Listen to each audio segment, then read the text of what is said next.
Hello everyone. आज हम एक ऐसी टॉपिक के बारे में डिस्कस करेंगे जो कि less than 6 months old babies में बहुत ज़्यादा कॉमन है। कई बार पेरेंट्स की ये कंप्लेन होती है कि मैम हमारा बच्चा शाम में रात में कंटिन्यू रोता रहता है, हम सब कुछ कर लें वो चुप ही नहीं होता है। ऐसा भी नहीं है मैम कि उसने दूध नहीं पिया है, उसका पेट भरा होता है फिर भी वो कंटिन्यू क्राई करते रहता है। कई बार ऐसा भी होता है कि बच्चा चुप नहीं हो रहा है, उसे कई बार हॉस्पिटल भी ले जाना पड़ता है। तो पेरेंट्स, इन सब का कारण जो मोस्ट कॉमन कारण है वो है बच्चों में कोलिक पेन का होना। कोलिक पेन क्या होता है? कोलिक पेन एक तरह की पेट में मरोड़ है या पेट का दर्द है जिसके कारण बच्चा बहुत ज़्यादा परेशान रहता है।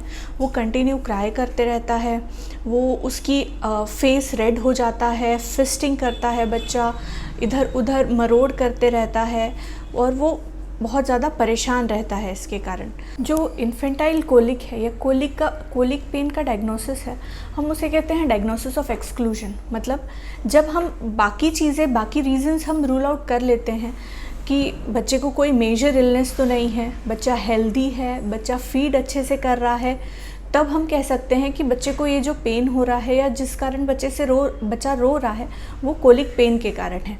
तो ये रूल ऑफ 3 क्या होता है?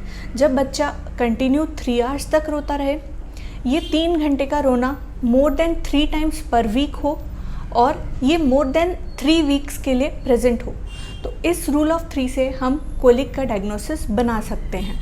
हम कब जानेंगे कि ये जो पेन है ये कोलिक का ही पेन है, कोई और मेजर इलनेस तो नहीं है, कोई और ऐसा कारण तो नहीं है जिसके कारण हमें परेशान होना चाहिए? तो इसके लिए हमें कुछ चीज़ें ध्यान रखनी है। सबसे पहला, जब बच्चे को ये बाउट्स ऑफ क्राइंग होते हैं, जब बच्चा रोता है, उस बीच में जब बच्चा कंटिन्यू रो रहा है उसके बाद या उसके पहले बच्चा कम्प्लीटली नॉर्मल होता है, बच्चा अच्छे से फीडिंग कर रहा है, बच्चा हंग्री नहीं है, भूखा नहीं है और बच्चा सिक लुकिंग नहीं है, मतलब बच्चा डल नहीं है, बच्चा अच्छा प्लेफुल रहता है।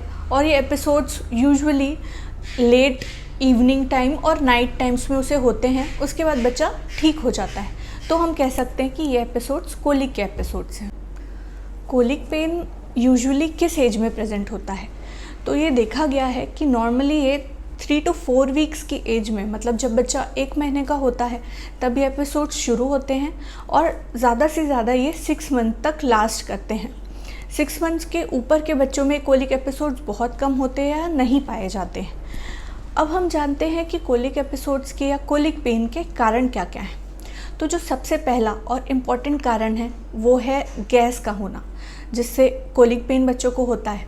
कई बार क्या होता है, माएँ दूध पिलाती हैं और प्रॉपर बर्पिंग नहीं कराते हैं, उसके कारण बच्चे के पेट में गैस जमा हो जाती है। बच्चे के पेट की कैपेसिटी ऑलरेडी इतनी छोटी होती है, तो उस गैस के कारण उसके पेट की स्ट्रेचिंग होती है। इस स्ट्रेचिंग के कारण बच्चे को पेन होता है और इसलिए बच्चा कंटिन्यू क्राई करता है। जो सेकंड कारण है वो है ओवर फीडिंग। कई बार बच्चा ज़्यादा दूध पी लेता है या माएँ जो बॉटल फीड करा रही हैं उनको ये रहता है कि हमने इतना दूध बनाया है तो इतना बच्चे ने पीना ही चाहिए, तो वो एक्सेसिव फीडिंग करा देते हैं। उसके कारण बच्चा कई बार बहुत ज़्यादा एयर स्वॉलो कर लेता है और उसके कारण ये कोलिक पेन होता है। जो तीसरा कारण है जो कोलिक पेन का कारण हो सकता है वो है इम्प्रॉपर लैच। अगर बच्चा प्रॉपर लैचिंग नहीं कर रहा है, प्रॉपरली सकिंग नहीं कर रहा है, तो बच्चा ज़्यादा एयर स्वॉलो करेगा और उसके कारण उसकी स्ट्रेचिंग ज़्यादा होगी स्टमक की और बच्चे को ज़्यादा कोलिक पेन होने के चांसेस रहेंगे। अब हम जानते हैं कि बच्चे को हम कोलिक पेन होने से बचाव कैसे कर सकते हैं। तो सबसे इम्पॉर्टेंट चीज़ है वो है प्रॉपर बर्पिंग। हमें दूध पिलाने के बाद बच्चे को थोड़ी सी प्रोलॉन्ग बर्पिंग करानी है। कई बार ये होता है बच्चा डकार नहीं ले पाता है, तो आप 10 to 15 मिनट्स उसे कंधे पे इस तरह ऊपर करके रखिए। बर्पिंग टेक्निक्स के ऊपर मैंने एक डिटेल वीडियो बनाया हुआ है, उसका लिंक मैं यहाँ शेयर कर दे रही हूँ, आप उसे जाके ज़रूर देखिएगा। जो सेकंड चीज़ है वो है हमें ओवर फीडिंग अवॉइड करनी है। बच्चे को बिल्कुल भी उसकी भूख से ज़्यादा आपको दूध नहीं पिलाना है, सिर्फ इसलिए कि दूध ख़त्म हो जाए या बॉटल में बना हुआ दूध वेस्ट ना हो आप उसे ओवर फीडिंग कराएं, ये बिल्कुल सही बात नहीं है। जो थर्ड चीज़ है वो है प्रॉपर लैचिंग।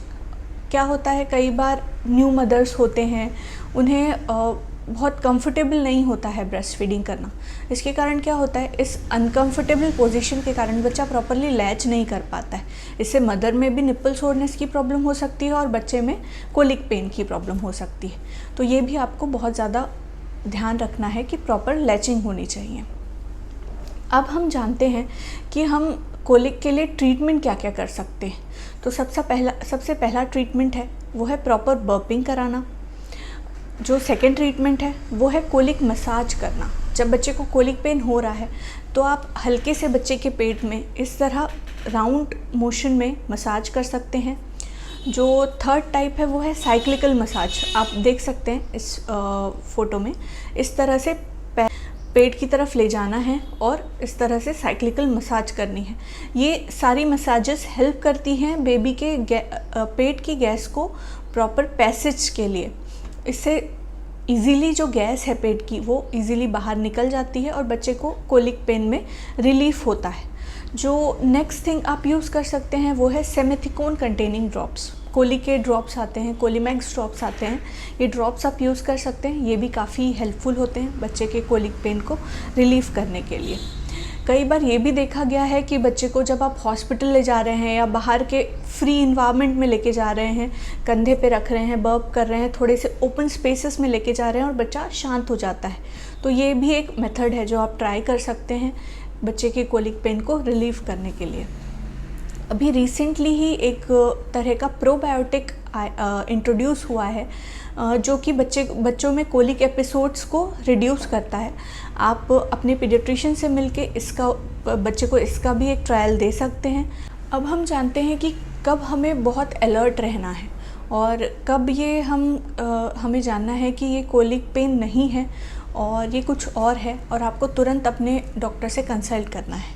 तो सबसे पहली चीज़, जब बच्चा इनकंसोलेबली क्राई कर रहा हो और वो बिल्कुल चुप ही ना हो रहा हो, 3 घंटे 4 घंटे हो गए हों, बच्चा कंटिन्यू क्राई कर रहा है, बच्चे का फेस रेड है, बच्चा अभी भी फिस्टिंग कर रहा है, तो आपको तुरंत ही हॉस्पिटल ले जाना चाहिए बच्चे को या अपने पीडियाट्रिशियन को दिखाना चाहिए। जो सेकंड थिंग है, अगर बच्चा सिक है, बच्चा सुस्त है, ये कोलिक पेन्स के बीच में भी बच्चा बहुत डल रह रहा है, बच्चा फीडिंग नहीं कर रहा है, बच्चे का यूरिन आउटपुट कम है, तो आपको तुरंत ही अपने पीडियाट्रिशियन से ओपिनियन ले लेना चाहिए।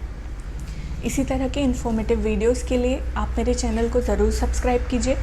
आप चाइल्ड हेल्थ के बारे में कुछ भी क्वेश्चंस हो आपके, आप मेरे कमेंट सेक्शन में डाल सकते हैं, मैं ज़रूर आपको उनके जवाब दूंगी। Thank you for watching. Please subscribe and share these videos with your fellow parents ताकि उन्हें भी ये information pass on हो सके। Thank you.